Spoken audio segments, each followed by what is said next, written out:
Hello, everyone, and welcome to today's session, How to Sell Your Comp Plans to Your Sellers. My name is Elizabeth, and I'm a Partnership Success Manager here at Pavilion. And before I pass it over to our speakers, I just want to go through a couple of housekeeping items that I know you've heard for the last, 3 years now? But bear with me.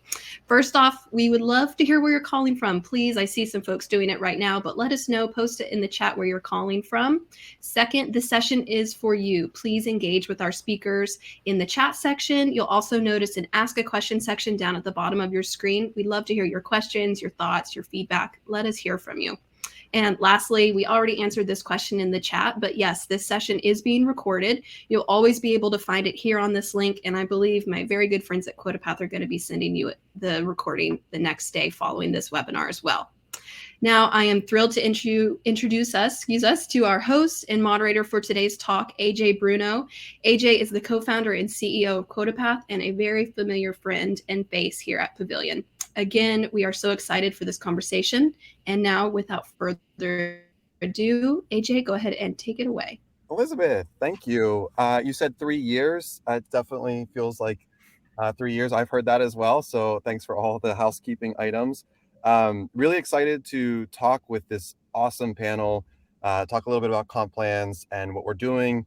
We'll have a poll in a second, but not yet. Before we do that, and while people are coming in, just want to do some introductions. Kelly, you're in my top left corner, so I'm going to start with you to kick off an intro. Yeah, thanks so much, AJ. Hi, everyone. Really excited to be here with all of you and join this conversation. So I'm Kelly Brooks. I am currently the Chief of Staff of Global Sales at HubSpot. I've been in this role for coming up on a year this spring, rather. Prior to this role, I spent time as a sales director and also on our sales strategy and enablement team. And so I've had this interesting kind of ping pong back and forth between like ops strategy roles and then like frontline sales leadership. So have explored comp and kind of change management from both sides. And like I said, looking forward to hopefully bringing both of those perspectives to this conversation. Kelly, is there that's an interesting perspective. Is there a side of the house that you're like, yeah, I enjoy this? I'm sure there's different parts to it. So this is like, you're not gonna offend anyone, don't worry. But is there a side of the house that you enjoy more than the other?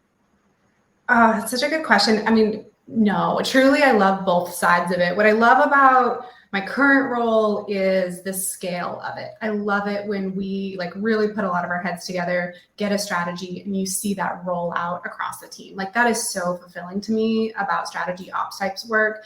At the same time, I love the people and the depth that comes from coaching. So no, I'll never pick a favorite. I'm sure you'll see me go back and forth a couple more times in my career. I love it.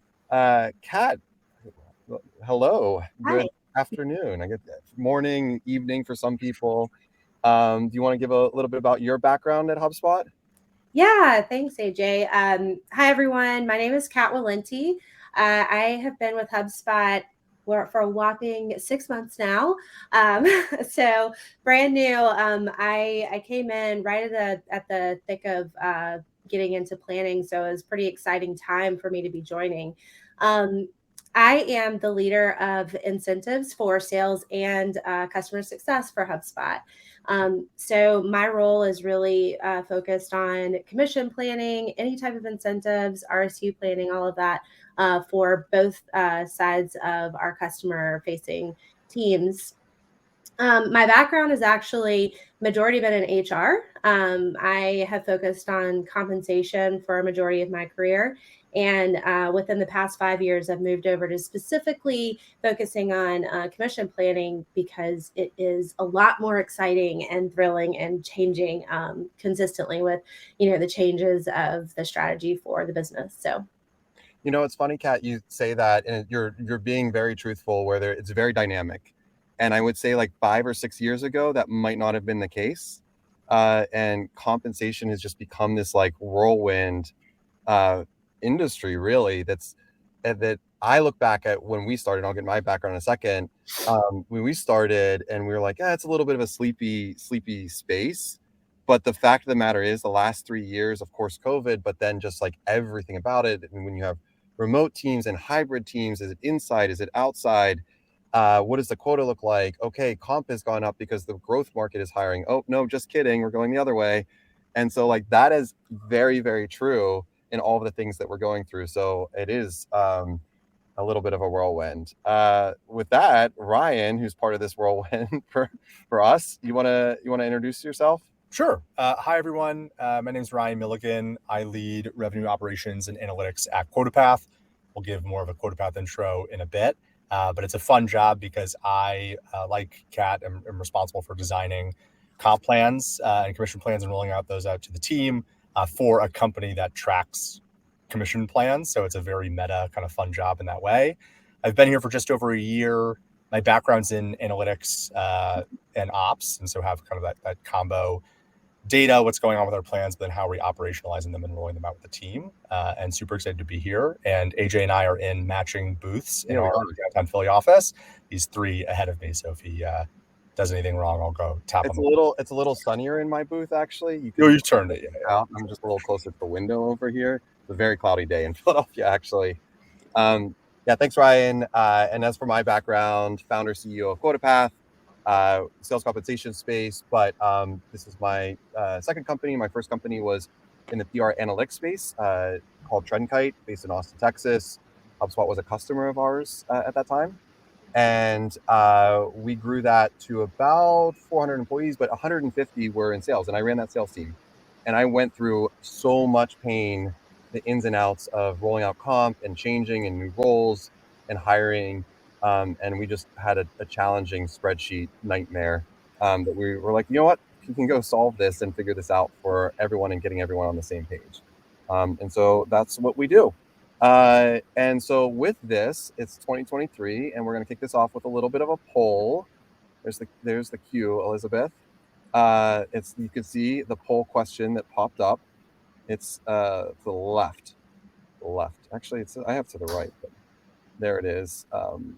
Who has gone through the full process of rolling out 2023 compensation plans? There, yeah. I can't wait for someone just to. Yeah, probably not. There we go. A handful of answers coming in. You know, I'm encouraged by these so far. 75% of us have gone through this process, which is encouraging. Oh, nope, changing. Now it's dynamically changing. So that's great to hear. And we're going to hear about some of how the rollouts have gone and what the feedback has been. So I guess to kick this off, Kat, even though it's been 6 months, you came in to this process. Like, how has the rollout process been at HubSpot for you?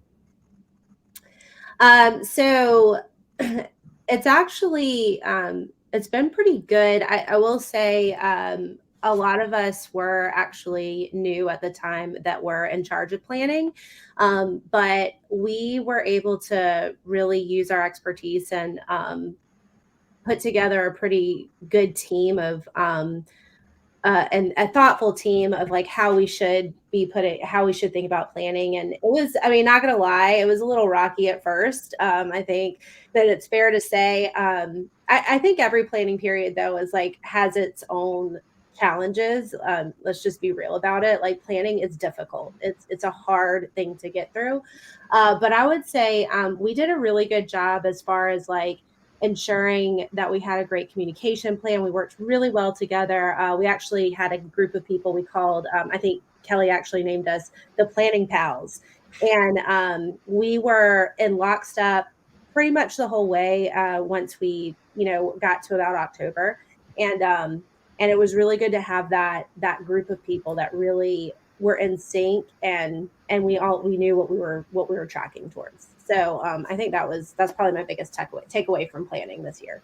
Well, I mean, and this was part of your onboarding process too. Yeah. So keep in mind that you're a little bit of credit. I guess, Kelly, with that said, for the Planning Pals committee that you all had, I'm glad that Kat told us that. Did you feel like this year, given the market conditions and what's going on, was a shift from years prior in that process?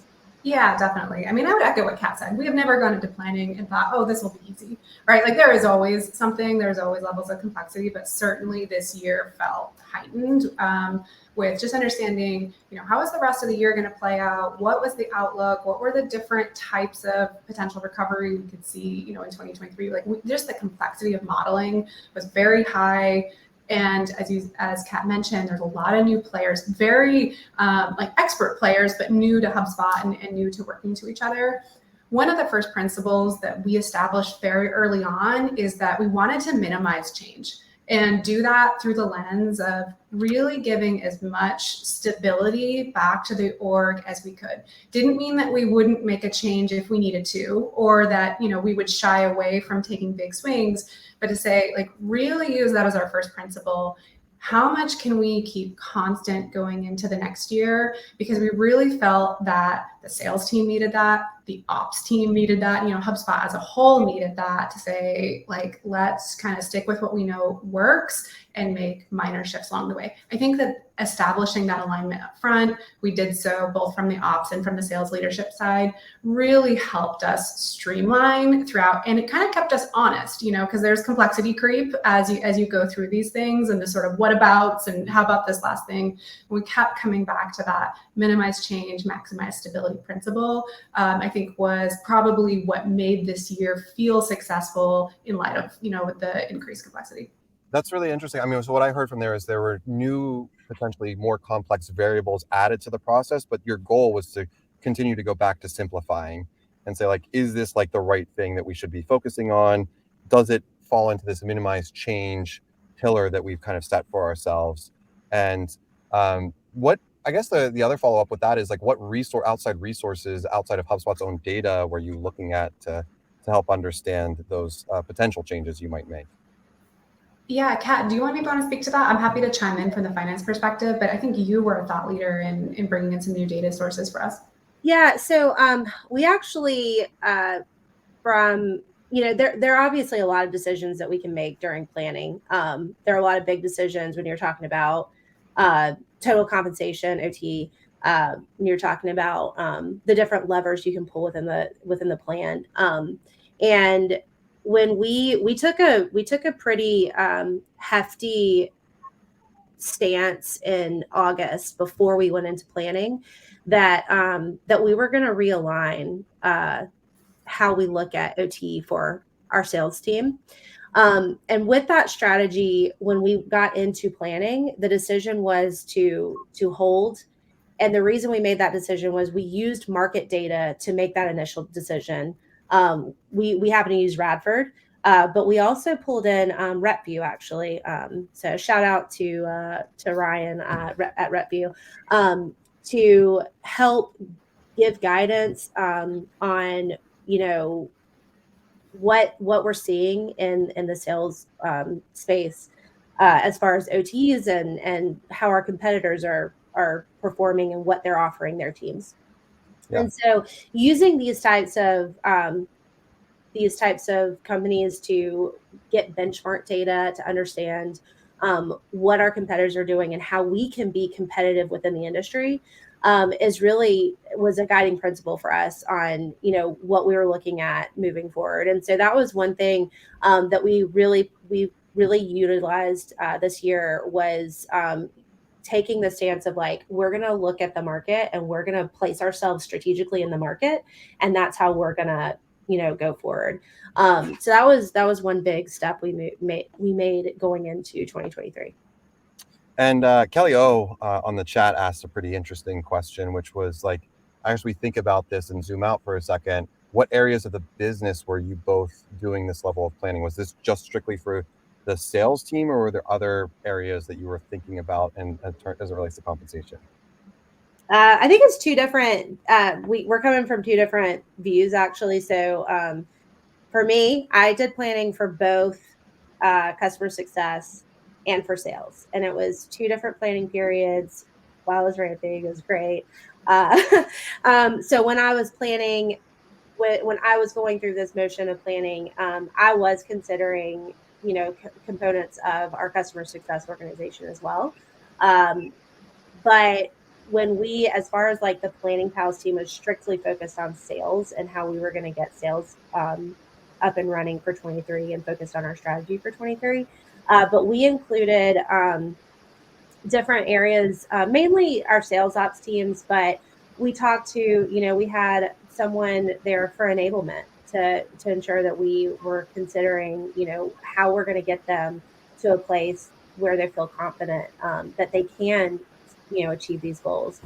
We had people from our operations teams that cover all the different areas of sales helping out. Kelly obviously played a huge role. Kelly, I don't know if you want to add any other insights on like those people that helped us in Planning Pals. Yeah, I mean, we're fortunate to have a lot of resources at HubSpot, and a lot of planning is figuring out how to coordinate them, and so they're working together, and not inadvertently against each other. And I would say sort of the different pillars that we're working, and then try to use the Pals group to come together is, what is our overall strategy? What is it that we're trying to do? And, how does that relate to the revenue number and growth number that we're trying to achieve? And then the kind of more bottoms up of like, what does that mean in terms of headcount, commissions, et cetera? And it's like sort of bringing those three things together. What do you think we really tried to do by involving all of these different groups really early on and bringing them along with us is like, one, to, again, keep us honest that we're consistent, that we're always aligned to the strategy, that it wasn't that we were going to bring a comp plan and we tried to retrofit to the strategy. Like we started with the strategy and that informed the rest of the decisions.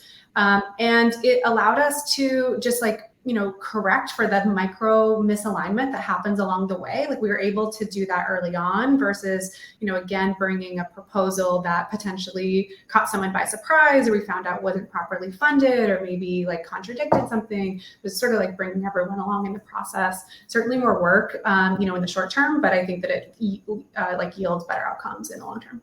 Yeah. So that seems like a really thorough process that you all went through. And it's a pretty big team. And as you said, Kelly, there's a lot of resources. Ryan, we have all the same resources as HubSpot, so I'm sure we went through just as thorough planning. Now, I do know we did go through a pretty extensive review. Can you talk a little bit about our process? Yeah, I mean, a lot of the stuff that the team was talking about was pretty similar, just with a smaller org. So it was mainly myself, our VP of Finance, also a Ryan M., sales leadership, and AJ were probably kind of the main drivers of our plan, but it was actually probably myself, our VP of Finance, and sales leadership, and then kind of presenting what we think to AJ and walking through that. I think the big things for us were we actually first started with our financial plan and just said, okay, this is our financial plan for the year. Let's make sure that everything that everyone is doing and compensated on aligns to, if they win, we win as a business, and the financial plan, we hit our targets, right? So gross revenue retention is an example for our account management team. We had a kind of unique approach to it last year that didn't match directly with our financial plans, led to a lot of confusion. And so this year we just said, okay, we report to the board gross revenue retention. We want to compensate the AMs, a component of their comp plan, on gross revenue retention, so that if they hit their targets, then the business hits its target and we can talk to the board about GRR, for example. And so like aligning that was super, super helpful for us explicitly. I think the other thing that we did was what did we learn from last year about how the business operated and some of our different types of comp plans, like a marketing comp plan, for example, that we learned. We did a lot of work on ICP last year, and we really spent a lot of time understanding who our true ICP is, who fits really well for us. More of that pipeline wins at a higher rate. More of that pipeline becomes better long-term customers. Happen to have a lot of very happy HubSpot customers coming into QuotaPath, for example. Like, would love to get more of those as an example. So how do we build a marketing comp plan that aligns to the desire for more ICP pipelines, so that they are properly incentivized to go out and drive ICP pipeline, as an example? So a lot of our focus was really take the financial plan, map that to the actual compensation plans, and then also make sure that you take the learnings from last year, where we want to focus and what we want to do with our plans, and then map those to how people are actually being actively compensated. Yeah, it's actually kind of interesting. We just, as yesterday, came out with a HubSpot. It's HubSpot's on their blog about that very thing, on how we've seen success with HubSpot customers and CRM customers. And I agree Ryan, that alignment factor of really understanding for each of the teams what we're going after and go achieve was very much a gateway. You brought me into it as a stakeholder, but it's kind of funny, and I'm interested in a second in Kelly and Kat's approach on this, but like having the sign off on comp plans and getting that final sign off. When you brought it to me, Ryan, it was already, both you and our VP of Finance, Ryan, like it was already really baked, and it was like, here's the bullet points, here's what we're seeing, here's what our expected outcomes are and the results of it. Here's how we used it, how we thought through it, how we've modeled it, used QuotaPath to think through it as well. And then it was just like an easy, yeah, okay, that sounds great. I'm interested on the HubSpot side for Kelly and Kat, and Kelly, I'll start with you, of like, what was that like stakeholder buy-in for, whether it was CRO or above, and I'm sure there was some level of even maybe board level approval that needed to go through. What was that process like as well?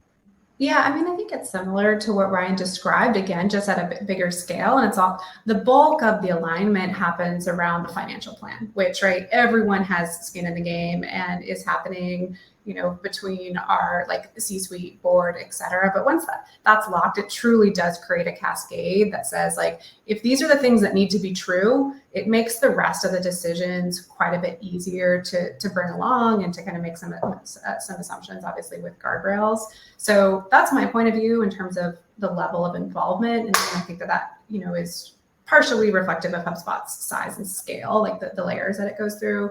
Kat, I don't know if you want to maybe like quickly chime in on any other layers that you go through, but from my point of view, it's like we really focus on locking the financial plan, the assumptions that are going to go into it. And then there's quite a bit of autonomy to the actual functions to say, okay, here's your money. How do you need to go spend it to make this strategy come to life? Yeah, I mean, I think overall, like, there are some components that have to be agreed upon at a higher level. So, we did have a meeting to lock that in with our chief sales officer, just to make sure that, the strategy on how we look at, take the financial plan and make sure that we believe that our reps are going to succeed. They're going to succeed financially as well as HubSpot. We locked in on those pieces at a higher level. Those were really kind of like non-negotiable at a lower level. But then there are other components, like Kelly said, where we take back and we do give them the autonomy to make recommendations and really think through options and how to get creative with them to solve some of the issues that they might be having. So let's flip out to you rolling it out, to actually having the conversation with the reps and what that discussion looked like. Did you tease it a little bit with a handful of reps to kind of get their feedback and make them feel like they're a part of the process in that? Obviously, maybe there's directors and leaders that have to be involved, or was it just like all at one time?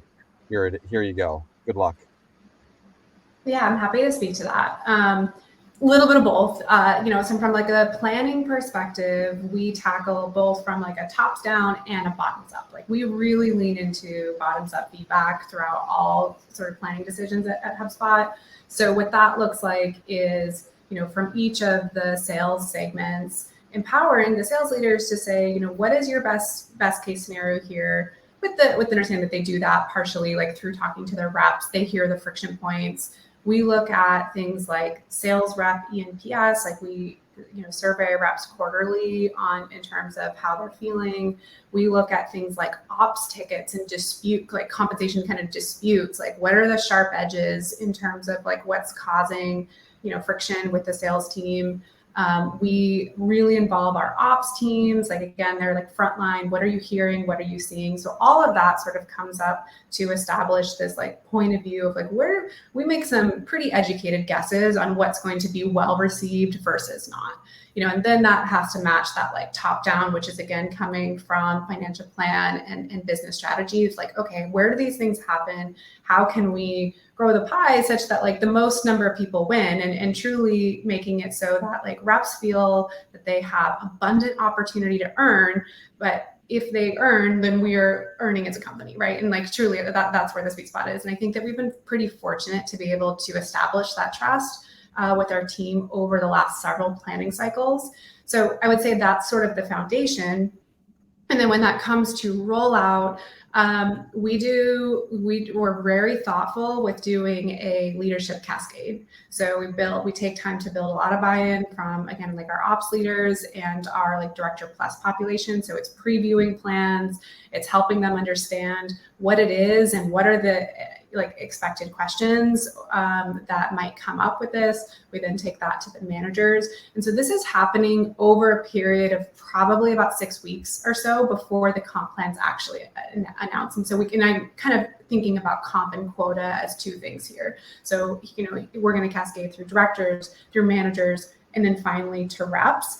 And we try to do that in a way that's also coupled with, here's the enablement and the strategy that's going to allow you to beat this plan. So not just here's how you get paid, but here's how we're going to help you get paid. And I think that that's been really well received over that shift that we've taken the last couple of years, which sort of means that we have to slow down in order to speed up in terms of rep adoption. Kelly, you mentioned feedback well received, NPS. I heard you all have a really sophisticated way to measure whether the reps are happy about their plans. What does that look like again? I feel like my brand has been put on blast between Planning Pals and then my other side, which is the official smiley face system. So I was telling the guys this in our prep call, like one of the ways that we've used to sort of gut check our plan, our like holistic plan is like, we'll go through and we'll make a literal table of, each of the changes that are coming to the sales team and what's like the smiley face barometer for each. Like, do we think this is going to put smiles on reps' faces? They're going to be stoked to hear this as a win. We think that this is going to be a frowny face of like, man, I feel like there's loss associated with this. And it sounds super cheesy, but it's actually really stuck over the last several cycles of planning because it's so helpful just to visualize. We put this in front of like all of our senior stakeholders to say, okay, this is the plan we're shipping. Like, this is how it nets out, this leans smiley or this like leans frowny. And are we okay with that? And are there adjustments that we can make? Obviously, the ideal state is that we have some puts and takes, and what we're able to ship, we're able to confidently say is in the favor of our sales team. But if it's not, and that's the reality, that's a tough conversation we have to have as a sales leadership team, as an enablement team, say, how are we going to rally around this message? And how are we going to, inspire what confidence that we can, and that this is truly the best path forward, even if it feels like a loss in the short run. Ryan, the process that Kelly described on the rollout does feel very similar to ours. I don't know if you saw anything that were key differences. And then I'm also just going to call out, there's an interesting question that you might want to answer on designing ramp curve as well. Yeah, so to me, selling the plan starts in design. So we're a much smaller team, obviously. So I actually interview all of our reps across teams in plan design. And before I even go into Quota Path and start to build and simulate, I actually say, like, what did you like about the plan this year? What do you not like? What do you like to change?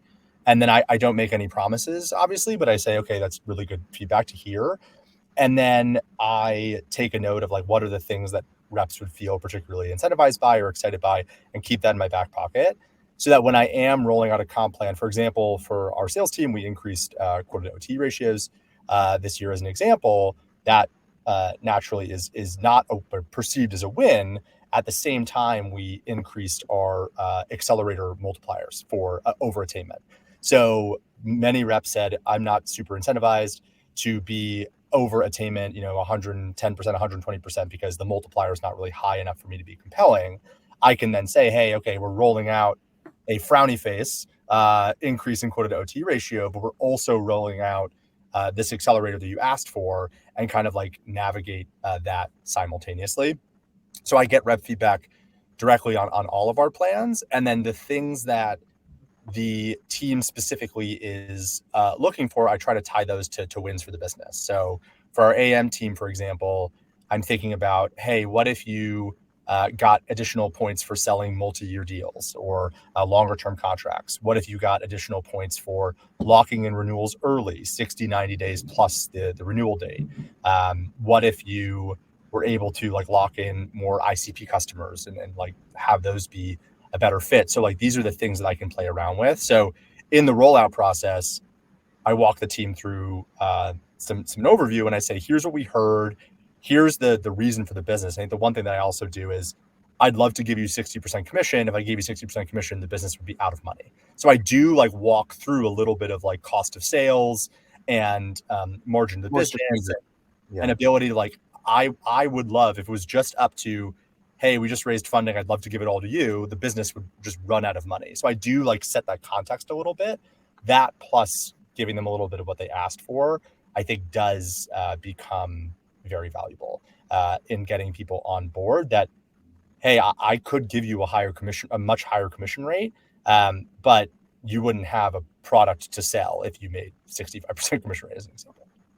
I feel like that's so important too, Ryan, because what we have found in that is that sometimes there are really small wins that are actually not a huge cost to the business. They're not a big change, but they have really outsized perception benefit.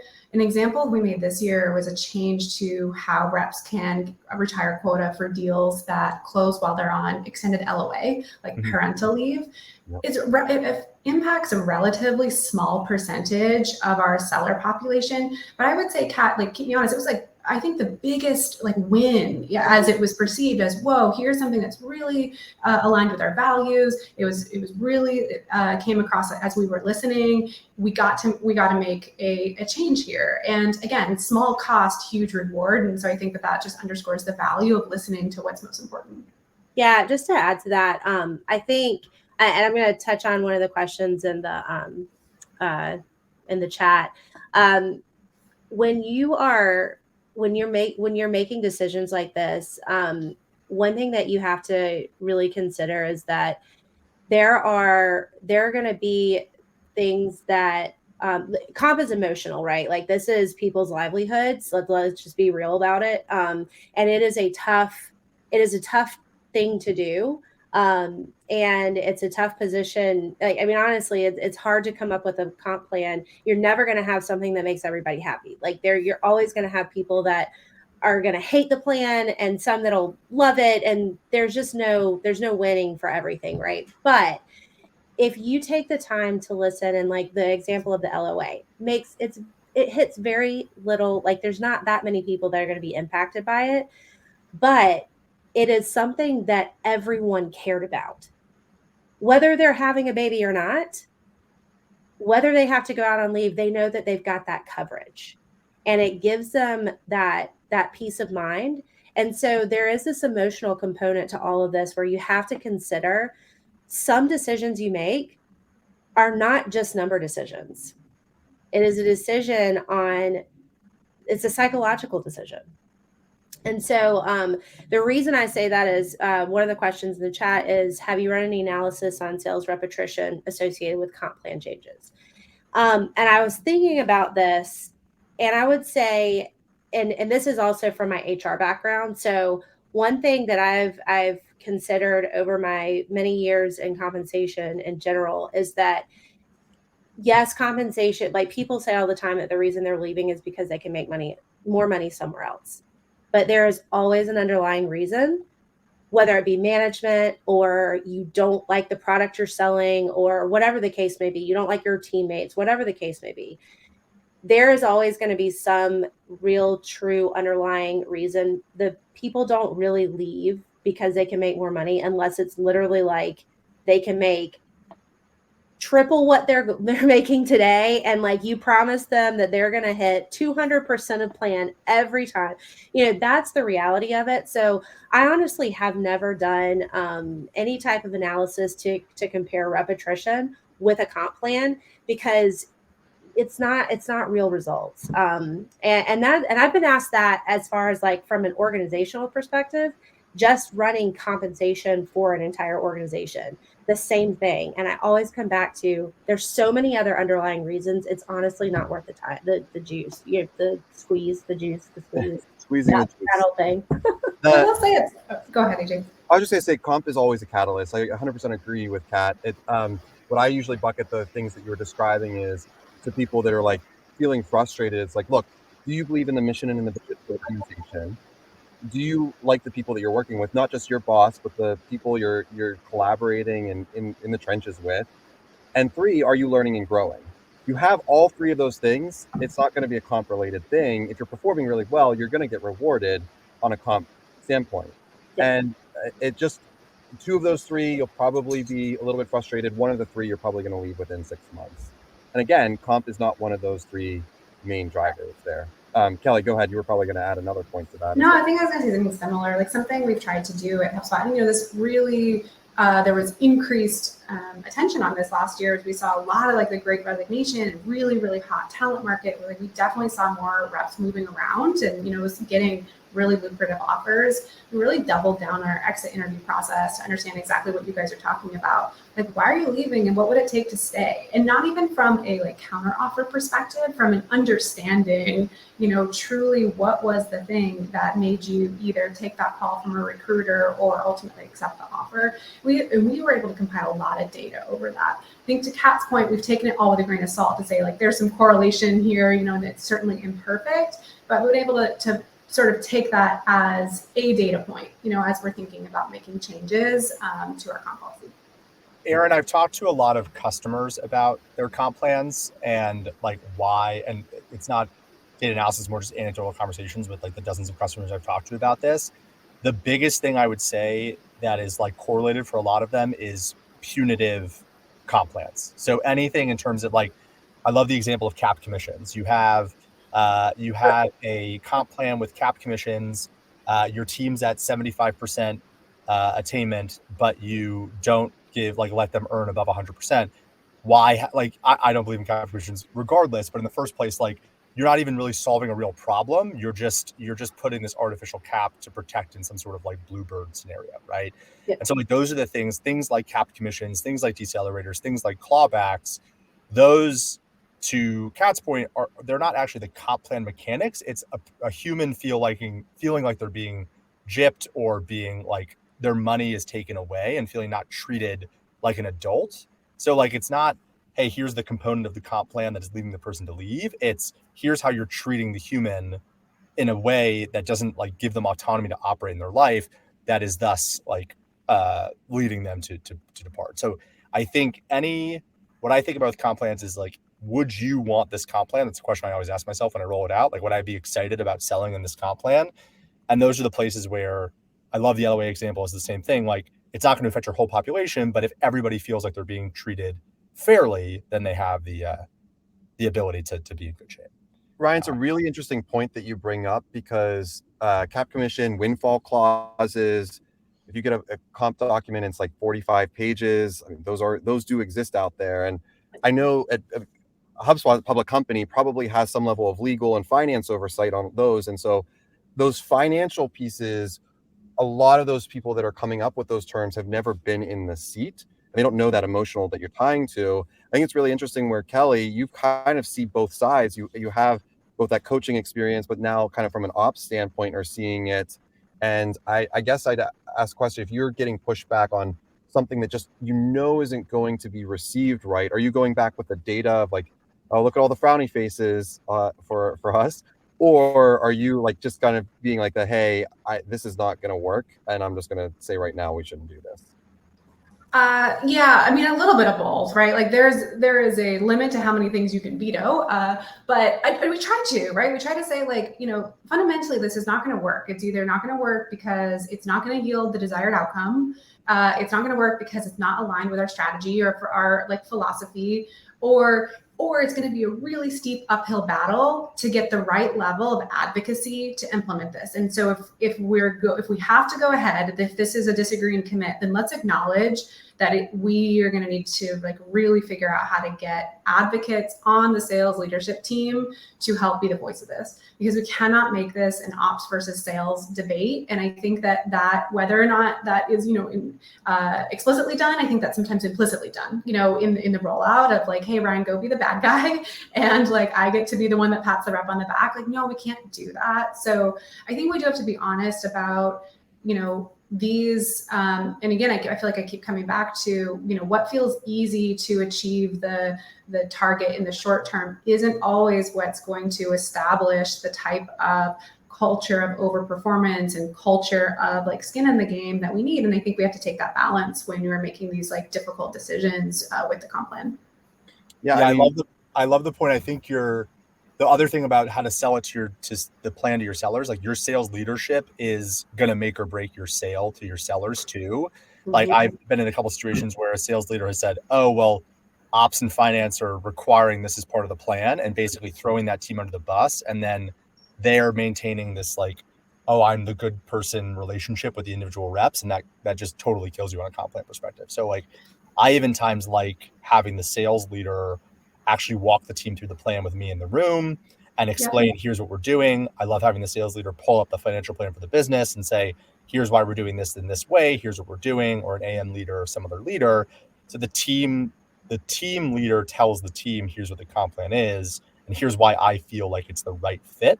And that is like, I mean, I'm not in a day-to-day conversation with an individual rep every day. And so that does allow us to get more credibility, because the worst thing you can have happen to your point, Kelly, is like ops leaves the room, sales leader turns to the rep and says, oh, I'm sorry. Like I was overruled.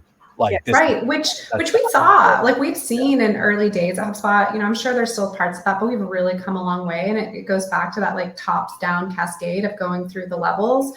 Part of this though is also we're talking about selling comp plans to sellers. Like you also have to sell it to leaders, right? Like they also have comp plans, right? They also have these incentives. And so I think, sometimes we tend to be like, oh, our leaders will get it. They'll understand. They have a more nuanced view of the business. I don't think we should always assume that, right? Of like making sure we're taking them through the same why, making sure we're taking them through the same, here is how you will win, because ultimately that is what gets cascaded to the reps as well.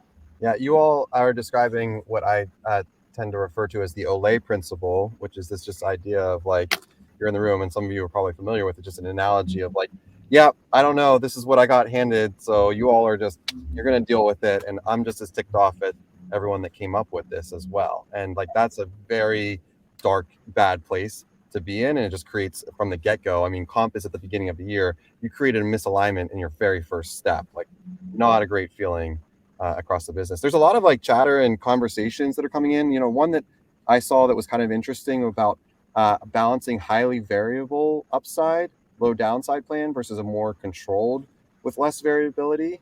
I don't know if anyone has like an answer they want to speak to that one.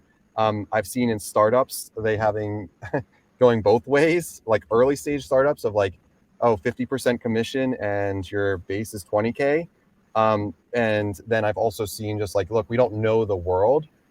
So why don't we just make this like, hey, we'll give you maybe even full OTE, like help sell it to me as a founder.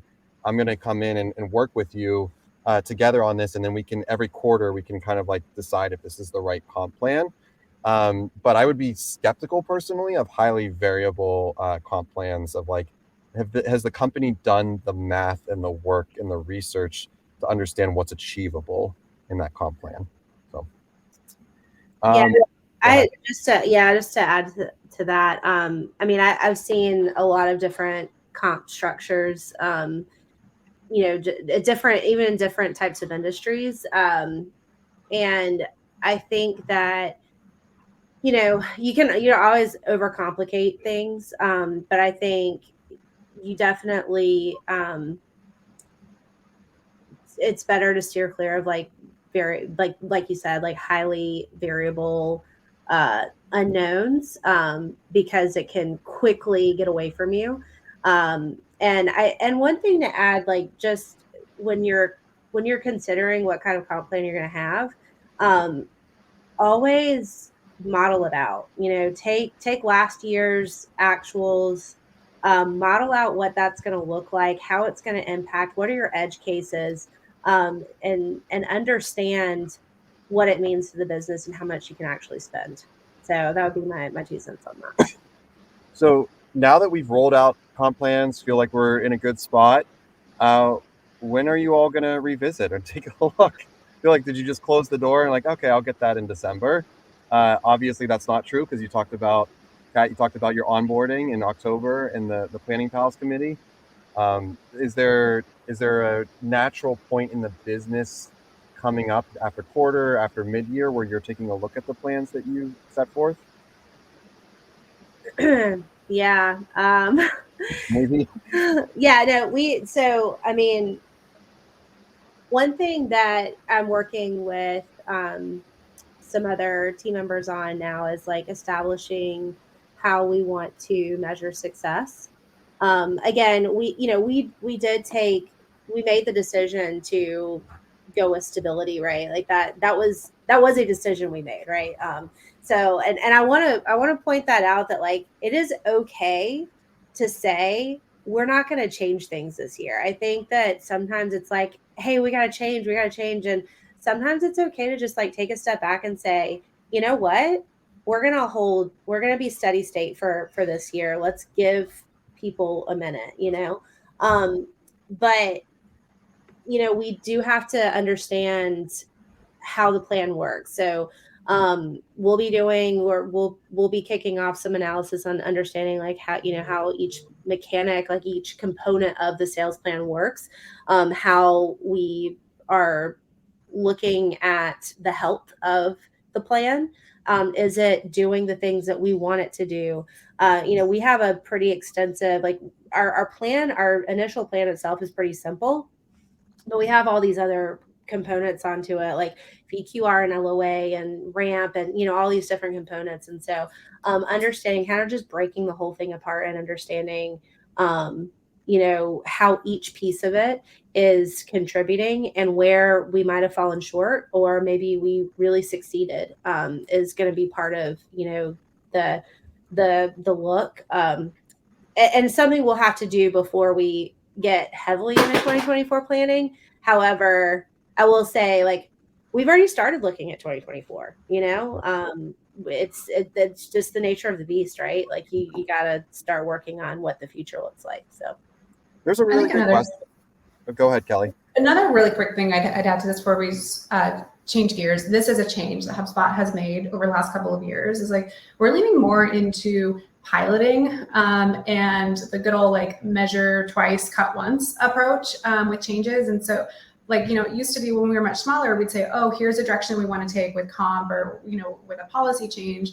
We're starting to go more towards, let's pick a sales team and let's change the incentives a bit and let's see what happens, and let's measure the KPI that's associated with that. And so part of what, we'll be doing as an overall strategy team, but Kat's team will be helping us do, is like start to take some of those lessons and those ideas. What were the things that were on the table, but we decided to scratch in 2023 planning? And let's start like teasing those out. So by the time we get into Q3, Q4, we have a much more robust hypothesis. We're much more like confident in rolling out bigger changes. And, that becomes part of our comp strategy as well, of like, here's how we got here and here's how we believe in it.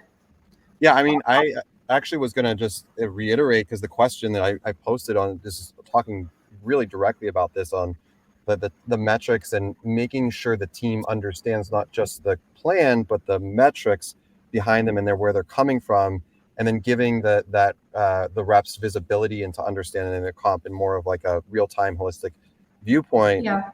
Ryan, sounded like you had a comment on this as well, and how you educate and talk to the team.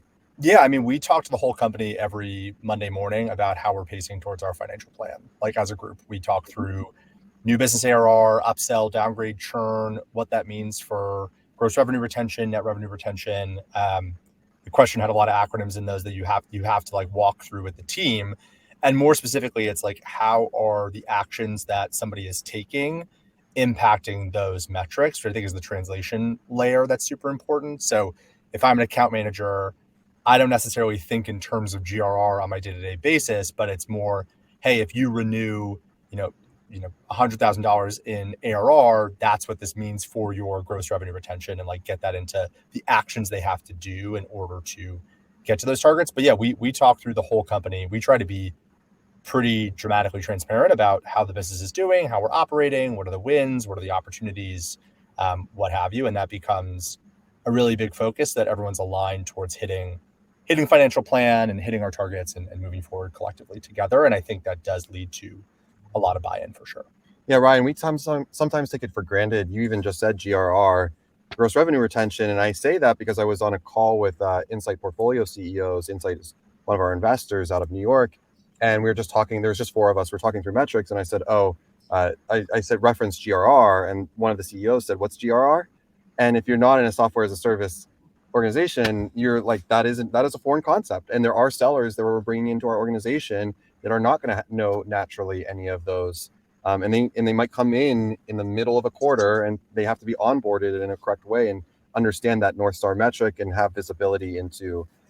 I would be curious on the HubSpot side, given that obviously public company has different set of standards, and that visibility is obviously something that you guys all have to balance carefully along the way. And so you probably have some level of one-off questions that might pop up. But is what Ryan just laid out similar at HubSpot? Similar, yeah, a little different scale. I mean, I think even like zooming back, we do as part of our onboarding, like a little mini SaaS economics for folks coming in. You know, like you said, AJ, a lot of our sellers, you know, are relatively junior in their career. They don't know, or maybe they come from, you know, a company or industry with slightly different terminology. And so it's like, here's how this whole thing works, you know, and that sets the foundation for the kind of like readout that we do along the way.